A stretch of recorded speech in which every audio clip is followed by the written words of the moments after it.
မေရိကကိုယ်စီတာပြီးဆိုလို့လူကမေးကြပဲမင်းကဘယ်သူနဲ့ပြီးမှလည်းဘာလို့ကိုယ်စီလဲရောက်ကြတယ်မရှိဘူးလို့တော့လို့ရှိသူကဘာဖြစ်မလဲဥမာသူကဝိညာဉ်တော့တားကိုပဲကိုယ်ဆောက်တယ်လို့တော့ဘသူမှဒီမှာမဟုတ်ဘူးဘိုးဘုဒ္ဓဆေးဆုံးမှာ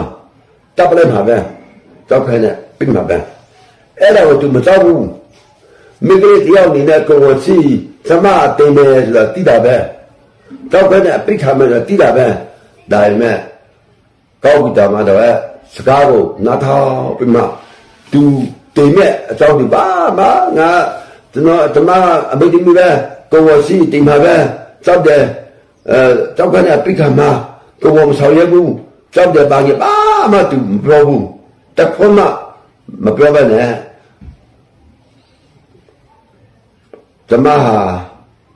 ဘုရားတခင်ရဲ့ကြွယ်မဖြစ်တယ်ကိုတော့ပြောတဲ့စကားတိုင်းဓမ္မအပေါ်မှာ